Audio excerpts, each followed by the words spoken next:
Boa! Estamos aqui, começando mais uma edição do Podpol, direto dos estúdios da G16, aqui em Moema, com ele, o dono, prefeito de São José do Rio Preto.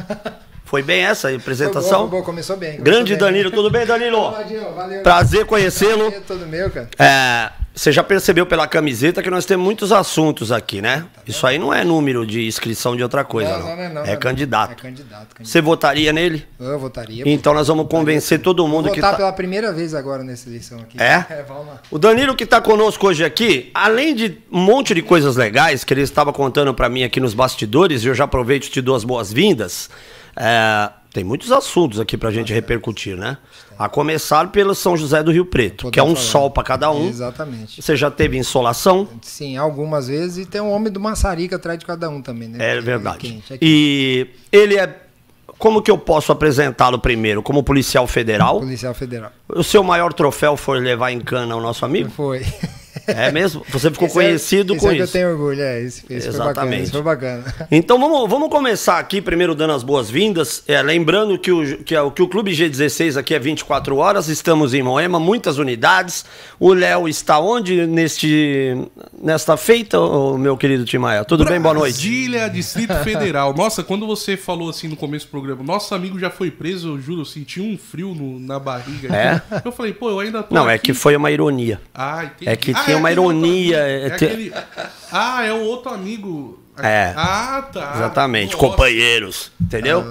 Tá. Exatamente, mas não é meu amigo, não. Então, olha só, primeiro é o seguinte, vamos começar a falar da sua carreira de policial. Você começou direto na Polícia Civil, em que ano? Vamos lá. Bom, boa noite, Ronaldo. Pô, obrigado aí. Pô, estamos obrigado aqui. Aí.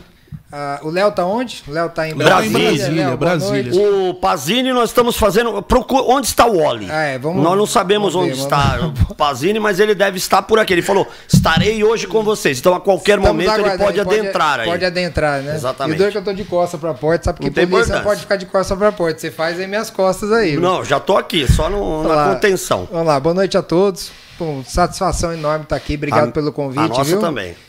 Então, eu comecei em 1999 na Polícia Civil de São Paulo e lá estive até 2007. 2007 eu ingressei na Polícia Federal, mas na Polícia Civil participei do Garra, estive na Entorpecentes, fiquei ali mais ou menos 4 anos na Entorpecentes lá em Rio Preto. Né, tenho muitos amigos da Polícia Civil, muitos amigos que eu fiz também na PM, por trabalhar na rua, por estar em contato direto com nossos irmãos da PM também. Então, eu cultivo muitas amizades dessa época e depois também, quando eu estive na Federal, nós sempre trabalhamos juntos também com a Polícia Civil, com a Polícia Militar. São duas instituições que eu valorizo demais, são duas instituições que eu admiro muito e sei, não de ouvir falar, sei de estar lá com os irmãos na rua lá, a gente em ocorrências e se protegendo e atuando junto. Então, são irmãos aí que têm todo o meu respeito, como também o pessoal da Polícia Penal, que eram os agentes penitenciários lá antigamente, pessoal de muito valor, né, que trabalha demais, que tem um serviço árduo lá nos presídios do nosso estado, e também os colegas, os irmãos das guardas municipais, que para mim são polícias municipais, né, que atuam também. Já atuei muito com guardas civis municipais, com a Guarda Civil Metropolitana aqui em São Paulo. Então são colegas aí, são ombros amigos aí e são parceiros, né, nas ocorrências. Eu costumo dizer, Ronaldinho, que isso não é autoria minha, obviamente, né, mas é um mantra que eu sempre levei, que polícia não tem sobrenome, tá? Não importa o sobrenome da polícia. Polícia é polícia. Se o vagabundo tá te vendo na rua, ele não quer saber se é policial civil, militar, se é guarda, se é policial federal. Se você marcar ali, o cara você cair na mão de um maldito desse, ele vai te fazer. Então a gente tem que sempre se ajudar, tem que trabalhar integrado.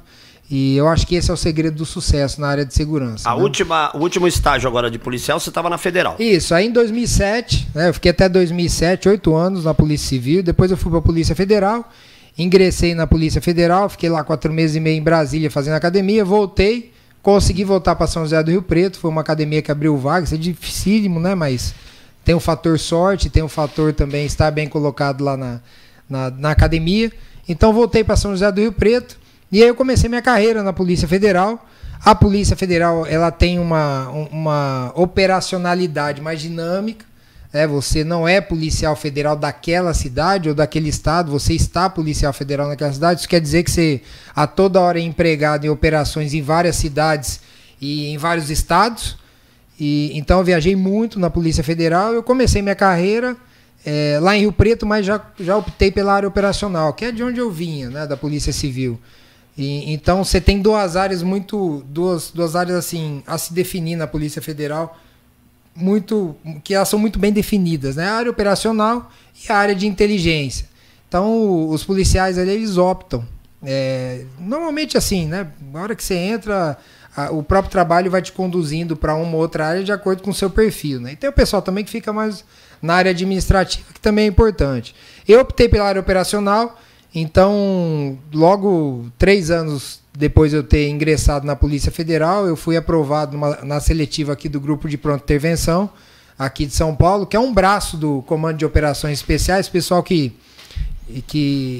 às vezes quer fazer alguma correlação, seria um GAT da Polícia Federal, um GOI da Polícia Civil, na verdade um GER da Polícia Civil, essa é a similaridade, né?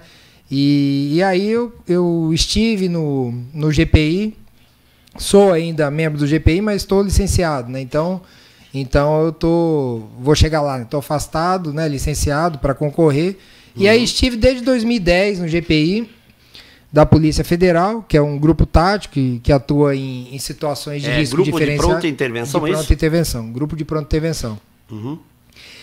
E aí, logo em seguida, em 2012, eu também passei numa seletiva aqui num curso de professor de armamento e tiro da PF. Nós vamos falar sobre isso. Vamos falar. Então, desde 2012, eu sou professor de armamento e tiro da PF também. Aí, em 2017, eu me formei também como professor de segurança de dignitários e autoridades da PF também. Então, em razão aí da opção pelo viés aí mais operacional, né, Ronaldinho? A gente acaba participando de mais operações e acaba... E como se deu a folclórica operação de busca da como é? Coercitiva? Como que é? Da condição coercitiva? Aí começou, né, do ex-presidiário, né, do ex-presidente condenado, né? Então, o que acontece? Estava ainda aqui em São Paulo. Estava em São Paulo. Então, em razão dessa minha função, eu vinha sempre para São Paulo. Toda semana, ou semana sim, semana não, tinha que vir, porque as operações eram deflagradas aqui, o grupo era empregado, e aí a gente tinha uma escala, mas você participava. Com o tempo, você acaba participando o tempo de antiguidade que você tem no grupo, você acaba participando daquelas operações assim mais importantes. Então, eu vinha quase toda semana, e aí tava naquela em alta a Operação Lava Jato, né? Então, em 2016 houve a condução coercitiva dele, não sei se vocês lembram, lá foi levado no aeroporto de Congonhas. Deu uma confusão desgraçada. Deu uma confusão, tem até filme, descrevendo aí como que foi essa operação. Aí eu participei, né, como membro do grupo. Depois em 2018, então, foi a fatídica prisão. E aí foi o que você perguntou, né? Então, nós estávamos ali. Porque a Polícia Federal ela funciona assim, né? Você não sabe exatamente o que você vai fazer até o momento do briefing, né, que a gente chama. Então o pessoal chega de manhã, de madrugada normalmente, e aí todos se reúnem para fazer o briefing. Esse briefing, o que acontece nesse briefing? São passadas as informações dentro daquela escala, né, de reserva ou não, né? Mas o necessário para poder ser cumprido os mandados, né? Então as equipes são informadas. E o alvo, né? E o alvo, né? É passado o alvo, é passado o local, são passados assim detalhes de como foi conduzida a investigação. E aí as equipes saem para cumprir, para ir na diligência e cumprir os mandados. Então, o que aconteceu? O interessante é que ninguém sabia, né, dessa questão da prisão até então. Aí o pessoal vai lembrar, nossos amigos vão lembrar que o então juiz Moro decretou a prisão, era uma sexta-feira. E aí ele decretou a prisão, o mandado era meio sui generis ali, meio peculiar, ele ia se entregar a partir de tal hora, tinha tudo isso, né? Então a gente se preparou, a equipe estava de sobreaviso, né, se houvesse a confirmação da entrega, e aí veio a notícia que ele não iria se entregar. Nós permanecemos de sobreaviso, permanecemos na superintendência, e aí no outro dia, né, através de gestões que houve com o pessoal, veio a informação de que ele iria se entregar. E aí nós fomos até São Bernardo do Campo. Ele já estava 2 dias no sindicato lá dos metalúrgicos de São Bernardo, e aguardamos por algo em torno de, acho que foi mais de 2 horas que a gente aguardou com o veículo lá, aguardando ele se entregar, né? Então permanecemos lá no local até ele se entregar, aguardando e em prontidão, né? Foi uma situação que para o policial é uma situação muito complicada, porque você começa a trabalhar a questão do risco diferenciado. Sim, o risco diferenciado pode ser aquele risco que afeta diretamente a incolumidade física do policial. Beleza, é perigoso para o policial, o risco é inerente à função. Mas tem também a questão do risco à imagem da instituição.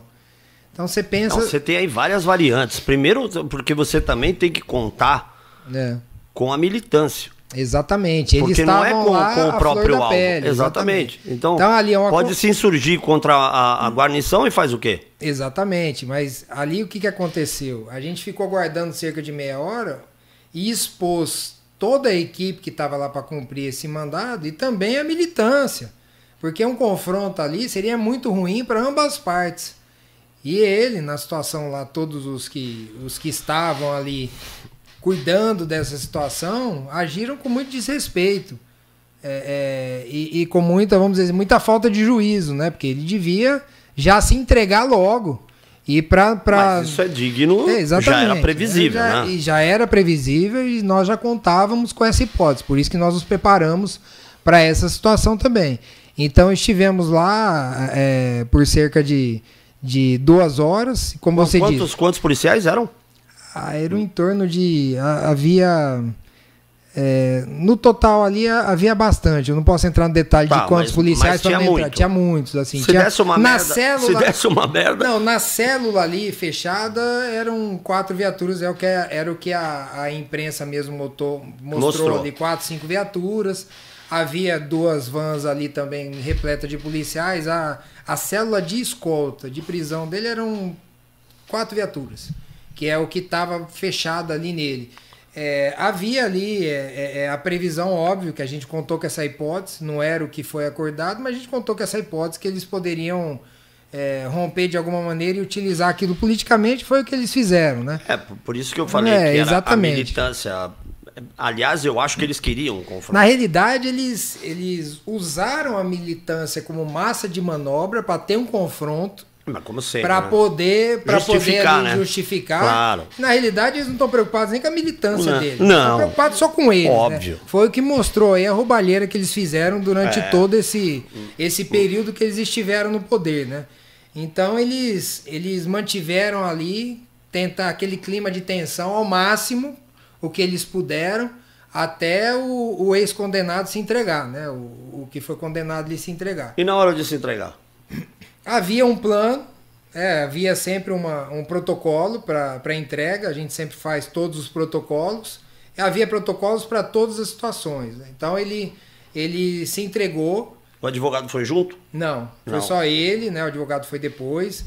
E aí havia, como foi mostrado inclusive na TV, uma viatura ingressou no galpão para aguardá-lo. Ele saiu numa rua paralela, nós estávamos numa rua paralela do sindicato.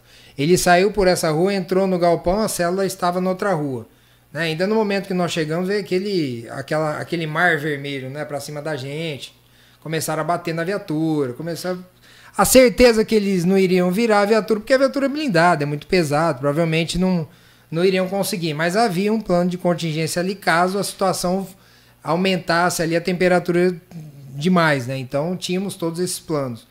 E aí ele se entregou, entrou nesse galpão e formamos a célula e seguimos destino destino à superintendência. Mas teve um negócio muito legal, Ronaldinho, que é bom ressaltar, assim, eu nunca em nenhuma prisão da minha vida, e foram algumas centenas, várias, né?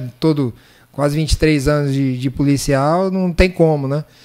E em nenhuma delas eu passava na rua e tinha gente com a bandeira do Brasil e aplaudindo a nossa cela, sabe? Legal isso, impressionante, sabe? Foi, assim, um fato histórico.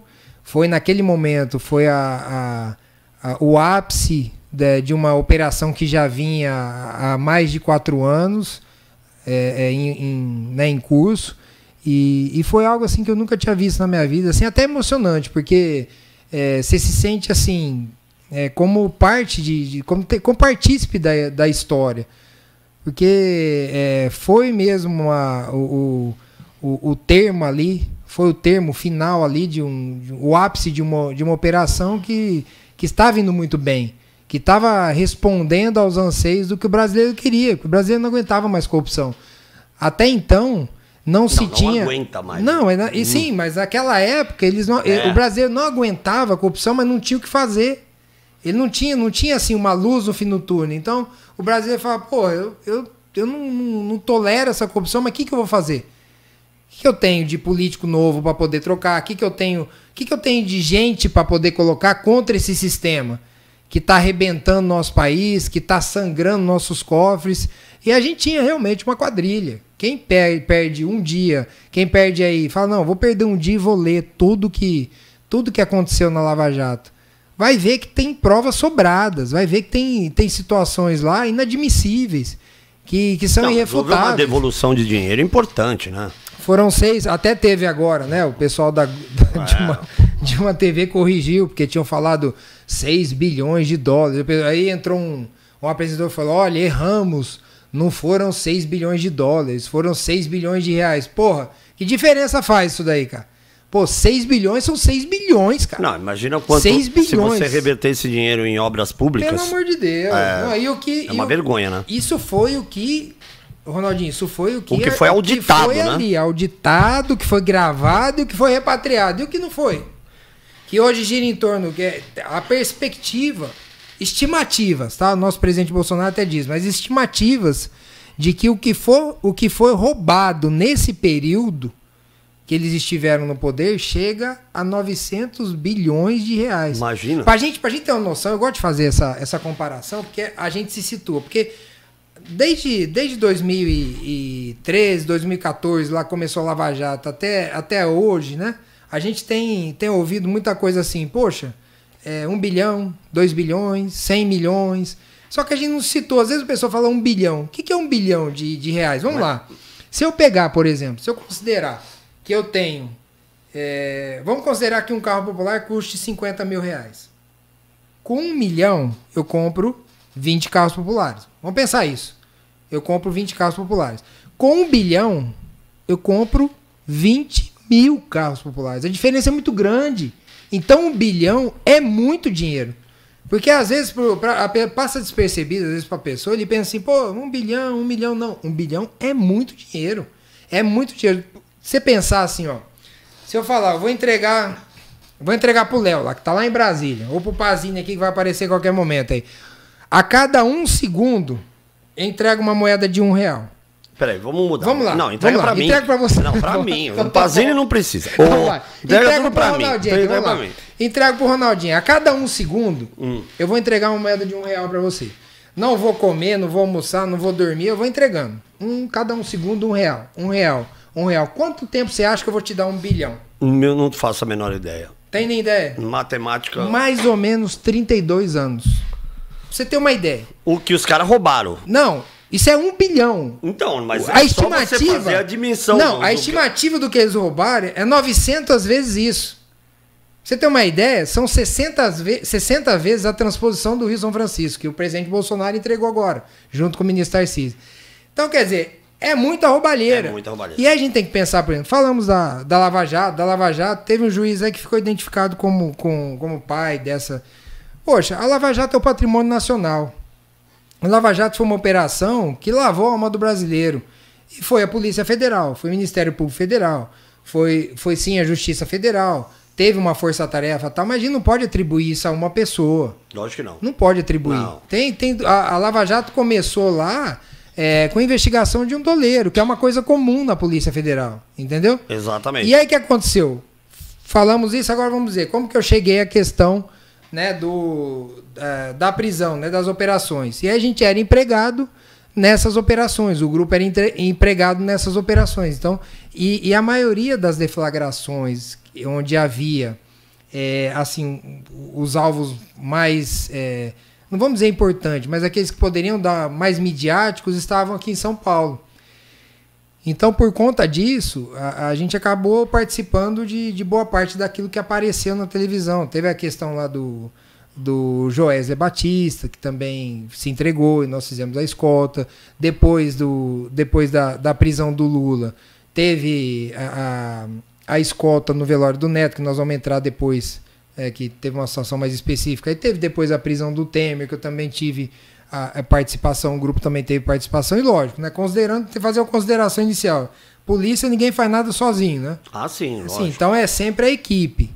É sempre a equipe que está lá. Lógico que depois de 2019, porque o PT veio atrás de mim nessa questão aí da escolta aí, lógico que eu tive pelo fato deles soltarem meu nome aí e virem com a intenção de me cancelar, eu tive uma exposição maior. Mas assim, na polícia é desse jeito. Polícia, você nunca faz nada sozinho. Se fizer, tem tudo pra dar merda, né? Agora, quando você, por exemplo, chegou a...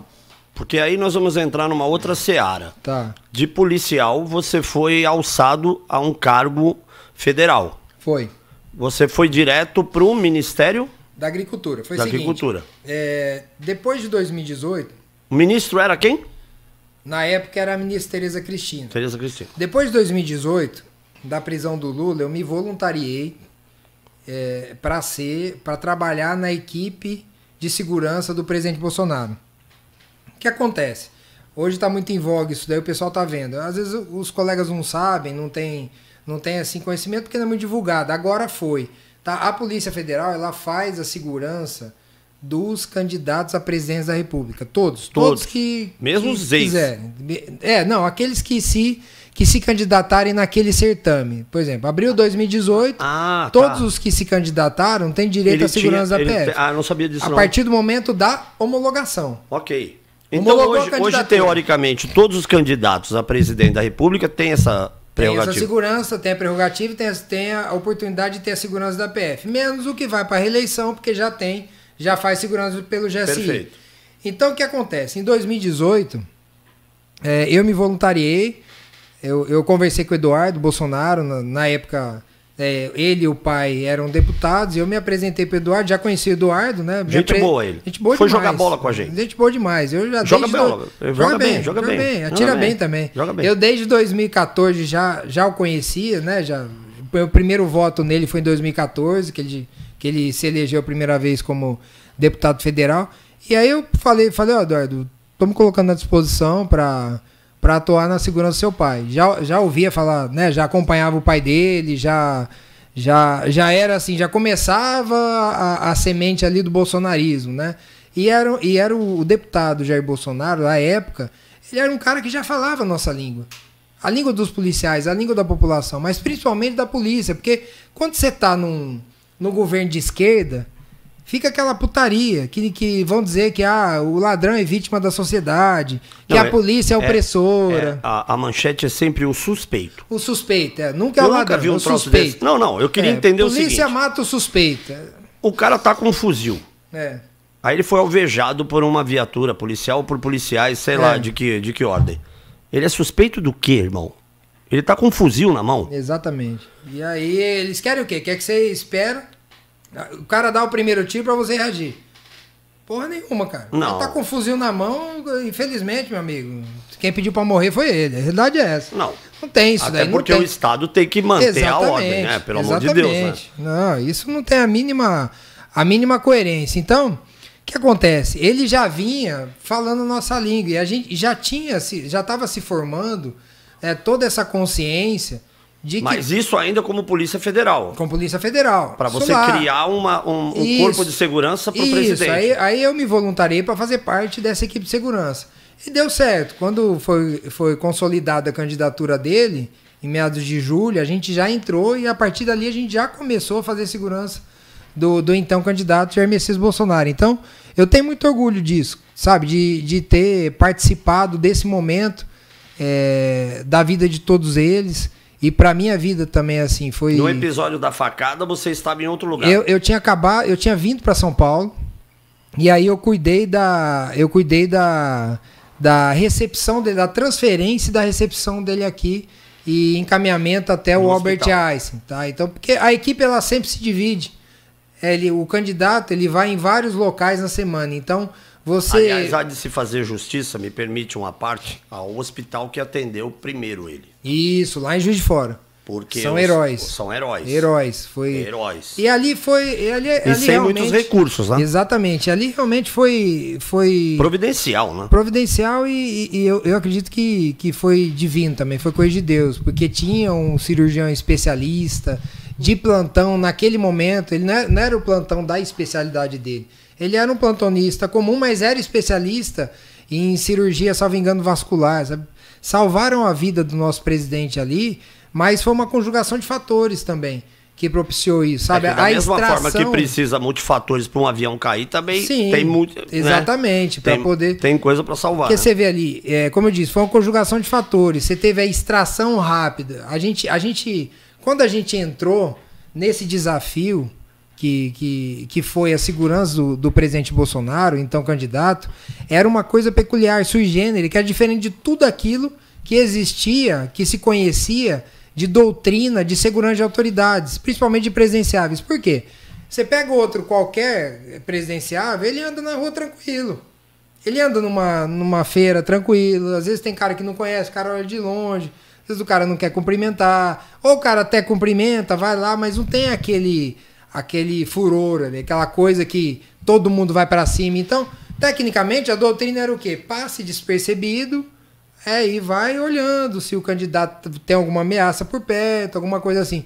Com o candidato, na época o candidato Jair Messias Bolsonaro, não era assim. Onde ele passava havia uma multidão. Então a gente teve que fazer uma adaptação muito rápida do que era a doutrina. E nós fizemos essa adaptação. E aí houve um determinado momento que a questão se avolumava, né? As manifestações de apoio, de comparecimento em massa nos aeroportos onde ele estava ficando uma questão assim que era algo que fugia da possibilidade de ser anular o risco. Lógico. Porque toda atividade policial ali tem um risco inerente. Você não anula o risco, você minimiza, diminui o risco, administra o risco. Se a gente fazer um parâmetro, eu não sou um especialista na área, mas um pouco de bom senso. Sim. Aconteceu agora com a Cristina Kirchner lá, uma tentativa de quase um homicídio, que falhou a arma do cara. Mas ali você percebe que porque o cara, você tem que levar em consideração sempre a surpresa, né? Sim. E em grandes manifestações, em movimentos, porque o risco ele é altíssimo em razão de que você não tem como cercear as pessoas, porque tá tão perto tudo. Não, mas porque e o candidato político ele tem que ter contato. Não, porque quando aliás, ele até odeia vocês, né? Muitas vezes, né? Porque o candidato ele fala, não quero segurança, eu quero ir pra massa. Então, e não pode, né? E às vezes, como que você tem que fazer o quê? O equilíbrio entre prover segurança e não impedir esse contato. Então, é algo complexo. Bem complexo. Existe a possibilidade total, eu vou anular todo o risco assim, não. Só você passar no corredor que só tem ele e você. Não tem jeito. Tanto que há vários eventos aí na história que comprovam isso. Tem 2 ou 3, salvo engano, ex-presidentes, aliás, presidentes americanos foram mortos.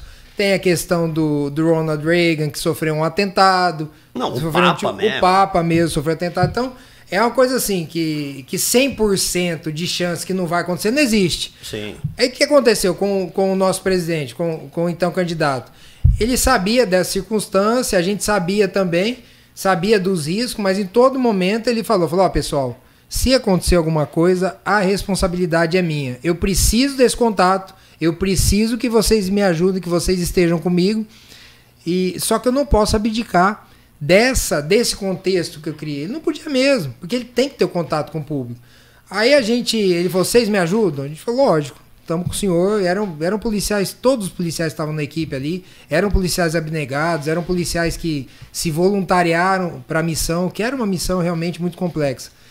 E aí a gente vai suprir isso como? Você tem que suprir de várias maneiras, de outras formas. Então vamos fazer de que forma? A gente já fazia, mas vamos enfatizar o quê?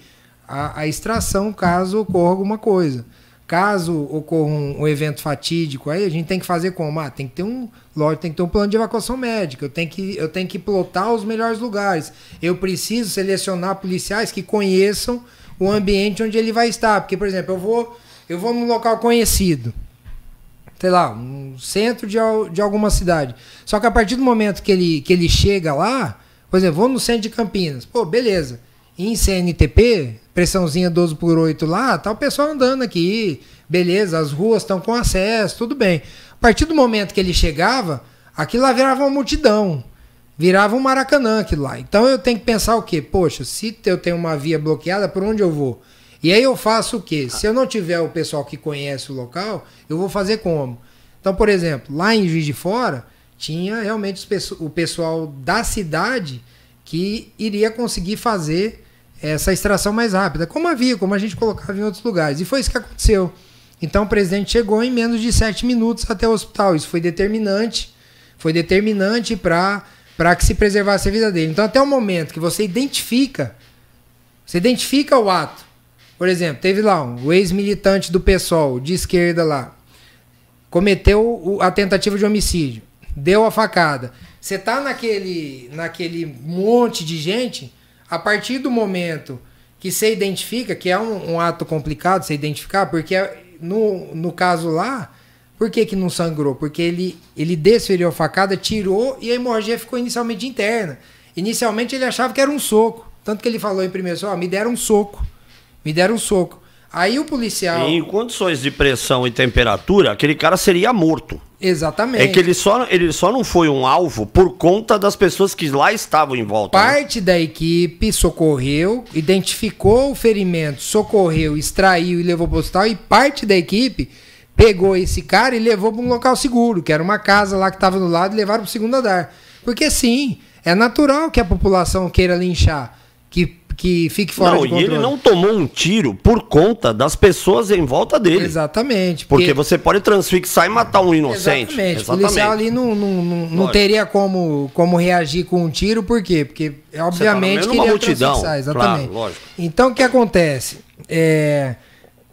A partir do momento que se identificou e extraiu, isso é um fator também que contribuiu para permanecer, para manter ele vivo. Para manter os sinais vitais, para poder chegar lá com os sinais vitais e poder também depois se identificar a necessidade de se fazer uma cirurgia, porque até então você tem um paciente que levou uma facada, ninguém sabe a profundidade da facada. Então, a hora que chegou, o médico foi muito perspicaz para poder identificar que havia uma hemorragia interna, porque as primeiras informações que chegavam, e nesse momento eu estava vindo para São Paulo, que seria o próximo evento dele aqui em São Paulo. A informação que tinha, pessoal, foi um ferimento leve. Foi a primeira informação. E depois de algum tempo, cerca de meia hora, falou, não, é grave, ele está entrando na mesa de cirurgia. Então, o que aconteceu? Para dizer o quê? Para dizer que o presidente, ele teve uma imensa honradez e uma coerência com o que ele disse, porque em todos os momentos, com aquilo que ele tinha nos dito, ele falou, pessoal, a responsabilidade é minha. E ele cumpriu exatamente isso quando houve o evento fatídico lá, quando houve o evento não desejado. Tanto que por três oportunidades ele homenageou a equipe. Em duas delas ele estava, lá em Brasília, em duas delas ele estava. Ele homenageou toda a equipe, toda oportunidade que tem, ele agradece à Polícia Federal por ser uma das instituições que também salvou a vida dele. Então... eu acho que vale. Eu teria milhares de passagens, milhares talvez não, mas dezenas de passagens com o presidente. Sensacional. Que ratifica, que confirma como o presidente tem uma conduta reta, tem uma conduta honrada, sabe? O quanto que ele realmente cumpre o que ele fala. Tanto que ele tem compromisso com o que ele diz. Ou seja, o tanto que ele tem de palavra. E aí, não, tudo bem. Aí para retomar, e como que você pulou pro outro lado da mesa? Vamos lá. No Ministério da Agricultura. Aí foi assim. Você foi plantar árvore? Não fui não. Coisa aí não. Não virei Você tirou o Tim Maia de alguma propriedade do MST? Você invade propriedades, Tim Maia? Olha, Ronaldinho, já faz um certo tempo que não. Parada aí, mas... Tá bom. Eu quero lembrar que ele é polícia ainda, viu? Não, tá tranquilo. Você pode sair daqui algemado, inclusive. Mas tudo bem. Então vamos lá. O que aconteceu? Aí depois disso, depois do presidente, graças a Deus, assumir, né, a presidência da República, eu voltei para a Polícia Federal. E aí teve o evento infelizmente, da morte do neto do ex-presidiário. E aí, nesse momento, ele estava preso e foi autorizada a vinda dele de Curitiba para São Bernardo. Aí nós fizemos a escolta, tranquilo, normal, fizemos nosso trabalho, ele participou do velório do neto, voltamos e aí embarcou de volta, beleza, eu fui tranquilo embora, terminamos a missão, beleza. Fui tranquilo, aí começou a pingar umas imagens, aí o pessoal me mandava umas imagens, uma imagem minha com... E alguém do PT lá, não sei se era um deputado, quem era lá, começou a criticar porque eu estava com brevet da SWAT.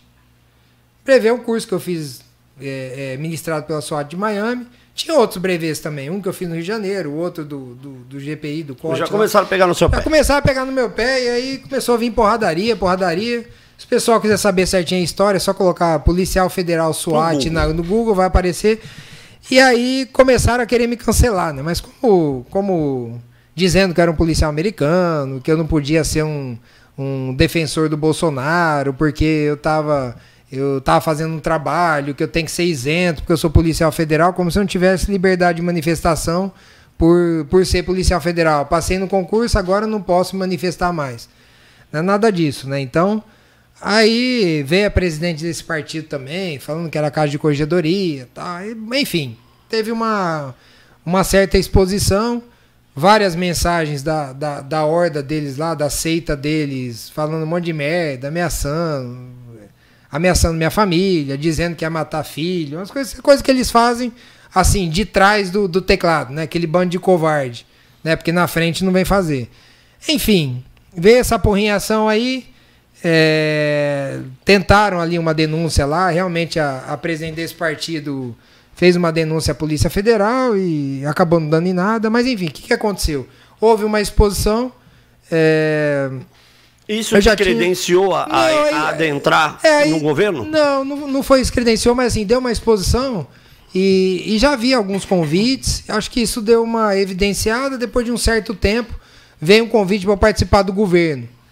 É porque o governo sempre procura pessoas leais, de confiança. Às vezes... toma surpresas, né? A gente tem vários ali que pularam do barco, que se beneficiaram da onda. Mas assim, como tudo, né? Como tudo. E aí eu fui convidado para ir logo no começo de 2020. Na verdade, em 2009 fui convidado, mas tem os trâmites. Eu fui pro Ministério da Agricultura, para uma secretaria lá que se chama Secretaria Especial de Assuntos Fundiários, que é o antigo Ministério da Reforma Agrária, Desenvolvimento Agrário. O que aconteceu? Que bucha, hein, irmão? Extinguiu o ministério e aí esse ministério foi incorporado como secretaria especial ao Ministério da Infraestrutura. Ele fala, mas não tem nada a ver com a Polícia Federal. Não, tem. Tem porque lida com organização criminosa. Qual organização criminosa? MST. MST e congêneres, né? Movimento Sem Terra. Os caras vão invadindo as coisas. Liga do Povo, lá não sei o quê. Essas coisas assim que são organizações criminosas, na minha concepção terroristas, não estou preocupado com cientificidade, aí para mim é terrorista, é organização criminosa, tanto que nem tem CNPJ. E aí eu fui cuidar das invasões de terras desse povo, auxiliar, né, a secretaria. E aí lidamos por um certo tempo com esse pessoal, graças a Deus tivemos muito êxito, porque até então havia por ano ali 1000 invasões e o Ministério da Agricultura conseguiu reduzir para 10.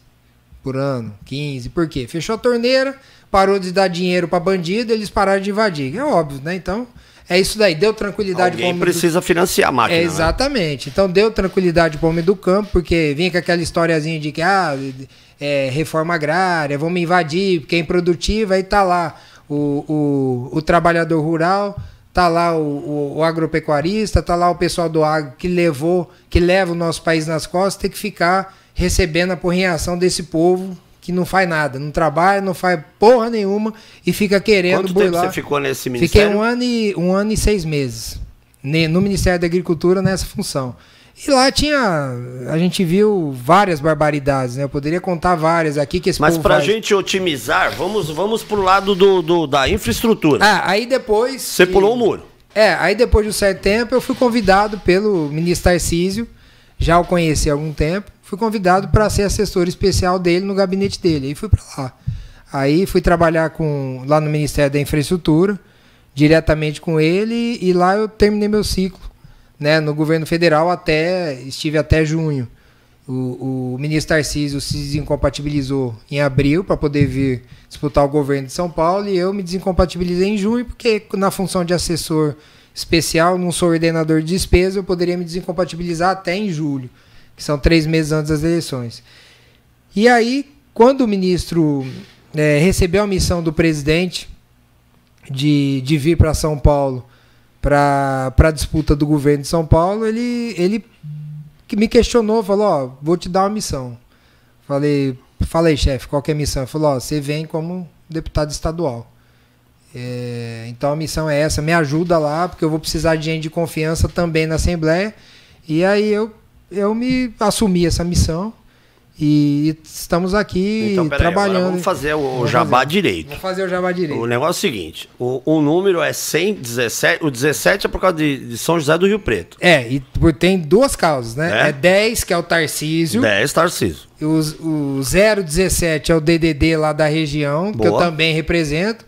E também o 17 é o número que ficou imortalizado do presidente Bolsonaro. Foi a primeira vitória do presidente Bolsonaro. Tira uma dúvida de toda a nossa audiência aqui. Daqui a pouco o nosso Tim Maia vai pegar perguntas aí, não é isso? Com certeza, Ronaldinho. A galera tá aqui aquecida no YouTube, perguntando, mandando abraço, e daqui a pouco a gente vai ler tudo com carinho. Já agora, por falar em rede social, já que nós falamos do número, a galera que quer te seguir nas redes sociais, eu acabei de seguir ele aqui, viu? Você descobriu a senha da internet? Do Wi-Fi aí, que eu tô tentando seguir de volta o Ronaldinho aqui, não tô conseguindo aqui. Eu tô precisando de um seguidor.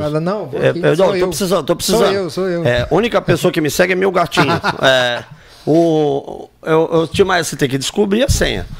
O nosso candidato aqui está sem internet, né? Então, olha só. Para todo mundo que quiser seguir o Danilo, como que faz? APF Campete. Campete, com 2 T's e no final. APF de Agente de Polícia Federal. Campete. Se colocar só Campete, vai aparecer lá também. Peraí, deixa eu ver aqui, ó. Tô fazendo direitinho aqui, ó. Que eu faço o jabá culê aqui, peraí. Aí. O jabá completo. Porque esse negócio de ficar pela metade não dá não. Dá não. E aí é o seguinte, o cara que quiser... Ó, já entrou uma musiquinha aqui, mano. Aí, ó, que beleza. Peraí.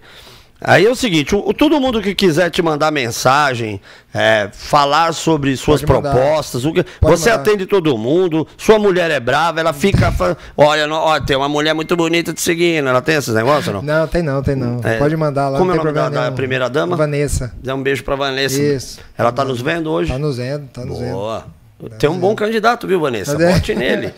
Ajude a firma. Olha só, o Danilo é o seguinte, repita de novo, APF... Campete, com 2 T. 2 T's e I no final. É isso aí. Então, olha só. Tem uma bolinha azul lá no final, ó. Tem um negocinho aí. Dá pra ver. É verdade. Deixa eu ver. Verificado, né? É verificado. É isso aí. Verificado. Inclusive, tá na tela aqui, passando o Instagram do Campete. Então, se você quiser printar aí, dá uma printadinha. Tá, agora me fala o seguinte, quando você tomou a iniciativa, porque é o seguinte, uma coisa é ser policial operacional, outra coisa é você sentar do outro lado da mesa. O que é muito importante, porque você consegue atender as demandas dos policiais quando você estiver do outro lado. Ou legislando, ou estando na Câmara, ou estando com seus pares políticos. Quais são as principais temas que você vai defender uma vez eleito na Lespe? Vamos lá. O primeiro parâmetro, o primeiro dogma, paradigma ali é defender todos os princípios conservadores, os princípios do que nós chamamos de bolsonarismo, né? Deus, pátria, família, defender agora a nossa liberdade que está tão ameaçada. Então, eu tive o privilégio, eu digo isso com muito orgulho, de poder conviver diretamente com o presidente Bolsonaro. Então, o que eu conheço do presidente Bolsonaro e de toda a família, não é de ouvir dizer, não. É de estar lá e estar presenciando a todo momento todos os atos dele, de quando estava em campanha, nos momentos mais difíceis, nós estávamos juntos. Sabe? Nós, logicamente, como membro da equipe, né? O trabalho de segurança ele é um trabalho assim, que ele fica inserido mesmo no contexto familiar. Então você tem que fazer sempre aquele ajuste, né? De não deixar ele indefeso, a pessoa indefesa, mas também de não ser muito invasivo. Isso é uma fórmula que ela é... Mas é complicado isso. É complicado. Então, mas eu tive essa oportunidade de conhecer de perto o presidente Bolsonaro e toda a família, sabe? Então, eu defendo veementemente, o meu alinhamento é total com os princípios que ele defende, e depois passei também a trabalhar com o ministro Tarcísio, que é uma pessoa fantástica, sabe? Todo mundo conhece a indiscutível competência dele. Mas assim, o Tarcísio, como ser humano, é uma pessoa admirável. É um parceiro, é um cara que está contigo em todas as situações, é um cara do padrão nosso, é um cara que esteve no Haiti, que foi lá, ele esteve numa guerra. Tem uma foto que o pessoal passa dele, viu, Timar? Uma foto dele que ele tá ali com um fuzil lá no Haiti, que depois daquela foto ele teve 2 horas de combate ferrado no Haiti. Então ele é, por exemplo, ele é o único candidato ao governo de São Paulo que teve com o fuzil na mão trocando tiro. Que foi pro pau. Então ele sabe. Então, por exemplo, o que o Tarcísio, imagina o que ele tem a oferecer para os policiais do nosso estado. Então, sim, eu tenho como principais pautas a área de segurança, tenho como principais pautas a área do agro, a área da infraestrutura em São Paulo, porque eu atuei nessas pastas lá em Brasília. Mas também busco... Lembrando que São Paulo é quase um país. Exatamente. De tamanho, né? É um negócio... Exatamente. As pessoas perdem um pouco. É porque é tão comum a gente ficar dentro da capital. O PIB de São Paulo supera muitos países. Supera aqui da América do Sul. Em dimensões gigantescas. Né? Exatamente. Então, principalmente, sim atuar nessas áreas, mas também buscar recursos para as áreas que necessitam. Eu estive com o Tarcísio, desde que o Tarcísio veio para São Paulo, que ele se desincompatibilizou, eu tirei férias e vim com ele. E estive com ele desde abril. Nós viemos em 5, 6 pessoas inicialmente aqui para São Paulo para começar a levar ele para o estado, a levar ele para realmente ver de perto a realidade dos paulistas, ver de perto a realidade do que acontece em São Paulo, que muitos que estão aqui há 28 anos não conhecem.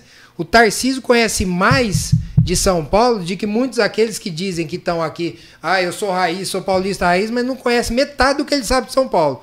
Do tanto que ele já estudou e do tanto que ele já foi em loco ver situações que o cara que está lá no gabinete há décadas nunca teve o desprendimento de ir lá ver. Por exemplo, ir numa comunidade, como nós fomos com ele, e ver ali o esgoto correndo a céu aberto. Ali é uma simples obra de canalização, ali resolve aquele problema. A gente não pode conceber que nós temos uma Faria Lima de um lado e que do outro lado a gente tem um local que tem esgoto correndo a céu aberto. Essa disparidade é algo comum em São Paulo. Né? Exatamente, mas não é para ser assim. O estado mais rico que pode ser um país. E pelo dinheiro de impostos que se arrecada é o segundo maior. Exatamente, é o segundo maior ente arrecadador, né? Aqui do nosso país. Exato. Então o que acontece? As pautas se baseiam nisso, em levar realmente o recurso para onde precisa, seja lá para os locais onde eu vou ter maior representatividade, ou não, seja, por exemplo, numa pauta de segurança que nós temos, eu posso dizer vários problemas que nós temos aqui com relação aos nossos policiais. Nós temos déficit de 15 mil policiais civis, uma média de 10 mil policiais militares. Temos a questão, por exemplo, do salário baixo. Essa é a principal pauta que tem que ser defendida. Um Estado que fecha, vamos lá, depois de uma pandemia, um Estado que fecha com um superávit de 50 bi, como é que não consegue pagar bem um policial, um professor? Como é que não consegue pagar bem um profissional de saúde? Isso não existe. Aí vem o outro dizer, ah, não, mas eu dei 25% de aumento para o policial. É uma falácia. Nós temos ali, pode perguntar para qualquer policial civil, eu tive o lerite da Polícia Civil, você tem lá, parece um livro, o tanto de linha que tem o lerite da Polícia Civil. Aí o cara vai, não, eu dei 25% de aumento. Deu 25% de aumento? Não, deu 25% no salário base, que representa 30% do salário. É um absurdo. Então você tem que rearranjar isso. Você tem que, ao invés de ter vencimento, você tem que ter subsídio. Você tem que tirar a merda da câmera que está no peito do policial. Não, isso é uma aberração. Isso é um absurdo, né? aquilo lá. Isso é uma aberração. Porque... Isso é uma merda. Isso aqui lá é um voto de desconfiança pro policial. Sim. Aquilo lá desmotiva o policial. Aí vem os cientistas de gabinete e falam, olha, mas a letalidade policial diminuiu drasticamente. Lógico, não tem engajamento. O policial não está defendendo ninguém agora. Porque se é policial, você tem um negócio daquele lá no teu peito, você não vai engajar, você não vai lá combater o crime. Mas, lógico, por quê? Porque você vai chegar... ser punido. Exatamente, porque você vai óbvio. chegar, você vai agir com energia, que não é violência, você vai chegar pro cara, encosta aí na parede, o cara vai lá, me senti ofendido. Tortura psicológica. Se alguém abraçar ele... Mas você já percebeu que se alguém abraçar essa situação, então, o policial tá ferrado. Mas sempre essas críticas que vêm em cima da polícia... combater, na verdade, eles culpam essa energia como violência, mas eu geralmente fico me questionando o seguinte, o cara que critica a polícia, ele já ouviu um disparo de 762 perto dele? Nunca ouviu, não sabe o que é isso. Não então, sabe que é tipo isso. assim, se um bandido estiver dando tiro, por exemplo, num assalto a banco, que geralmente são utilizadas armas de grosso calibre. Sim. E eu nem vou enveredar para calibre 12, porque isso aí eles nem usam mais. Não usa. Eles usam fuzis, ou é a R15, ou 556, ou 762, exatamente. 308, é isso aí. Então, assim, não dá para admitir que um policial com uma câmera vai ficar esperando o primeiro disparo. E olha aí, e aí, por exemplo, não é só isso. Olha só, eu tenho uma guarnição, por exemplo, de rota, uma guarnição de BAEP, que está entrando para fazer uma operação numa comunidade. Vamos lá, ou num local aí qualquer. O cara pega um menor de 16 anos, o cara pula em cima do capô do carro e fala, tô com um pino de droga aqui. Aí o que o cara tem que fazer? Tem que pegar aquele moleque, levar lá pro distrito, esperar fazer todo o procedimento. O papel.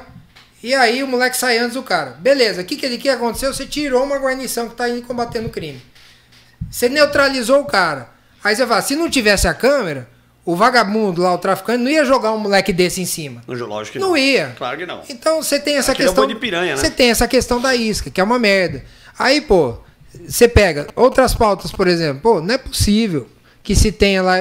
Os meus colegas militares, policiais militares do interior. Pô, você tem um hospital aqui, o Cruz Azul, né, que é da PM, que atende, o cara tem um convênio, que é o Cruz Azul. Pô, todo mundo lá do interior do estado tem que vir aqui ser atendido em São Paulo. Não funciona. Você tá brincando. Não funciona. Isso eu não sabia, Isso é descontado no holerite do policial militar. Exatamente, eles não têm plano de saúde. Tem que ter um plano de saúde. O pessoal aqui da capital é atendido. Mas peraí, se um cara... Peraí, isso é legal. Calma que essa parte aqui... Timai, presta atenção, isso aqui vale um corte, hein? Bispo de Oliveira, sua resposta sobre as câmeras foi respondida, hein? Lá, pode continuar. Boa. Mas peraí, vamos, essa parte eu não sabia. Se um policial de Araraquara, se ele quiser ser atendido pelo hospital, ele tem que vir aqui no Cruz Azul. Ele tem que vir aqui, ele tem que vir aqui em São Paulo. Não tem um outro similar que pode atendê-lo? Pelo convênio que a PM oferece, que desconta todo mês, não. Isso é um absurdo. Então eu tenho, por exemplo, policiais lá de Rio Preto. Hoje eles entram. Como é possível mudar, Danilo, esse negócio? Você tem que criar um plano de saúde para as polícias. Plano de saúde consistente, o Estado tem condição de fazer. Tem que ser Mas isso, na verdade, é uma demanda de um deputado estadual, por exemplo? Pode. Eu posso propor. Pode propor uma lei. Posso propor. É sempre tudo mais fácil. Sempre tudo é mais fácil quando um deputado do lado do governo propõe. Por exemplo, eu sou deputado estadual, me elejo. E o Tarcísio, graças a Deus, vai se eleger. Temos certeza que ele vai se eleger, sabe? Isso não é pra... Isso não Aí você pega a sua bancada. Temos certeza, assim, com toda a humildade do mundo, vamos continuar trabalhando, mas graças a Deus eu tenho... Daqui a pouco vamos falar de campanha aqui, que eu quero fofocar. Creio que ele vai se eleger, sim. O Tarcísio está crescendo muito. Boa. Ele é, sim, o candidato que tem as melhores propostas, é o mais capacitado, e São Paulo tem uma chance única, que eu costumo dizer que é que nem o Cometa Halley, passa de 75 em 75 anos. Temos aí 2 dos melhores ministros do Bolsonaro, que estão aqui a serviço de São Paulo, que é o Tarcísio e o Marcos Pontes. Então, não podemos perder a oportunidade de eleger os dois. Eu tenho certeza que a população paulista não vai perder essa oportunidade. Mas, enfim, então vamos lá. Por exemplo, eu tenho hoje, dos policiais militares, esse desconto, que é um desconto obrigatório. Às vezes o cara que está lá no interior, ele não tem condições de vir aqui em São Paulo. Então, o que alguns policiais militares fazem? Entra com a ação para que não haja desconto. Aí, por exemplo, se tem um desconto de R$300, e o cara não consegue usar lá, ele entra com a ação e lide esse desconto, neutraliza esse desconto, e aí com R$400 ele paga um plano de saúde para ele lá. Então o Estado tem condições de prover um plano de saúde para toda a polícia do Estado? Mas isso tem. É um absurdo, né? Sim, não, mas isso não é só esse o absurdo. Por exemplo, até hoje São Paulo compra viatura, que para mim, na minha concepção, é um erro. O que você tem que fazer? Hoje tem empresas de leasing. Sim. Então, o que você vai? Rio de Janeiro é assim. Rio de Janeiro mudou toda a sua frota. O que eles fazem? Empresa de leasing, você faz um contrato com a empresa, e aí tem uma viatura que bateu, uma viatura que quebrou, etc. A viatura vai ser reposta pela empresa de leasing. Não é problema do cara lá que está na mecânica da PM da Polícia Civil. Mas matematicamente falando, é a posição mais inteligente, né? Seria, mas São Paulo não aderiu a isso. São Paulo, estou falando, São Paulo está parado no tempo.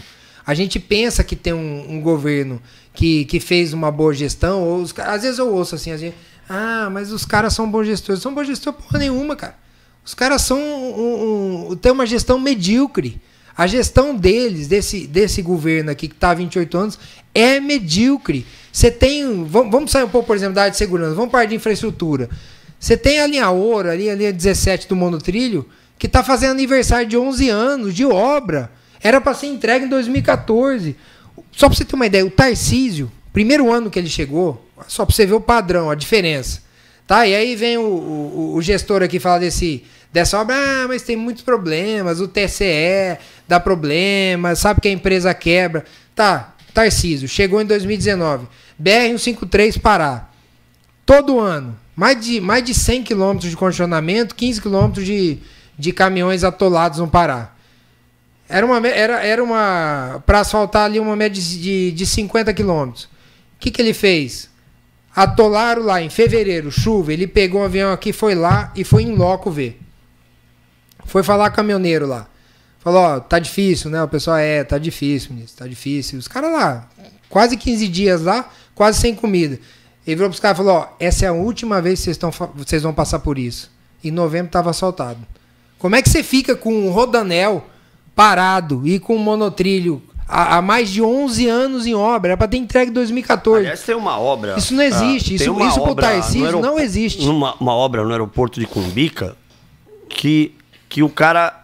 Ele não chega no aeroporto. Sim, como não chega aqui também em Congonhas. É isso daí. Não tem. É um bagulho doido. Fizeram um negócio para levar até o aeroporto que ele chega próximo, mas não chega até o aeroporto. Não, e você quer saber o pior? Vou dizer o pior para você. O que aconteceu? Eu queria entrevistar esse arquiteto.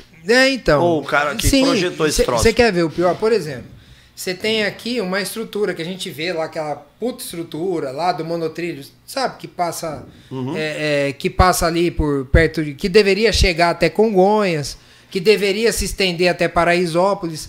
Aí você tem uma estrutura posta, que tá lá fazendo aniversário, 11 anos, que tá posta lá. E agora você não tem... Por exemplo, a empresa que foi contratada não faz mais o equipamento rodante. Ou seja, não faz mais o trem. Sabe o que isso quer dizer? Você tem que fazer um novo contrato para contratar os trens para poder rodar. Ou seja, vai ter que arrumar uma outra... Tem que arrumar tudo de novo. Você quer outra coisa mais? Quer outra coisa mais interessante ainda? Em meados agora de abril. Pouco antes abril. Quando o calcinha apertada lá ia deixando. Sabe qual é o legado que ele deixou? Ele deixou a renovação de todas as praças de pedágio do estado. Sabe o que é isso? São contratos que são da época de 1990.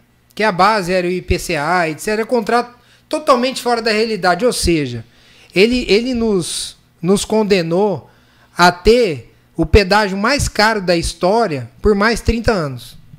Vai acontecer isso? Não, não vai, porque o Tarcísio vai entrar e ele vai ver uma viabilidade de se discutir. Não rompe, não dá para romper, porque o que acontece? A partir do momento que você rompe, é possível. É possível.